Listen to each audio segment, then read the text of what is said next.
পথ অবরোধ, এক ব্যবসায়ীকে মারধরের প্রতিবাদে পথ অবরোধ। জানা যাচ্ছে যে অভিযোগ প্রাক্তন কাউন্সিলরের দিকে। বিস্তারিত জানবো, টেলিফোনে রয়েছেন আমাদের প্রতিনিধি কৌশিক চট্টোপাধ্যায়। কৌশিক, কি জানতে পেরেছো এই বিষয়ে?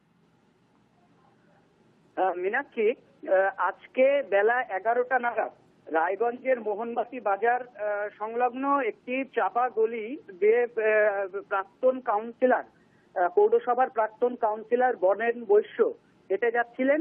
সেই সময় ওখানকারই একজন মশলা ব্যবসায়ী, নাম হলো বলরাম রায়চৌধুরী, তার সাথে সামান্য গায়ে একটু টাচ লাগে আর কি।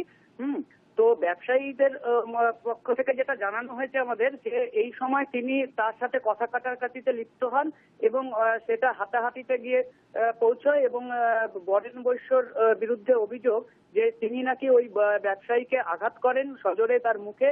তার নাক দিয়ে রক্ত পড়তে থাকে, কান দিয়ে রক্ত পড়তে থাকে। এই অবস্থায় তাকে রায়গঞ্জ হাসপাতালে ভর্তি করা হয় এবং এতে ব্যবসায়ী, যে মোহনবাটি ব্যবসায়ী সমিতি, তাদের পক্ষ থেকে দীর্ঘক্ষণ রায়গঞ্জের ব্যস্ততম রাস্তা NS road, Netaji Subhash road, সেটাকে অবরোধ করে তারা বিক্ষোভ দেখাতে থাকেন, পথ অবরোধ করে রাখেন এবং পরবর্তীতে সেখানে ডিএসপি এসে পৌঁছয় এবং রায়গঞ্জ থানার পুলিশের একটা বিশাল বাহিনী সেখানে এসে পৌঁছয়।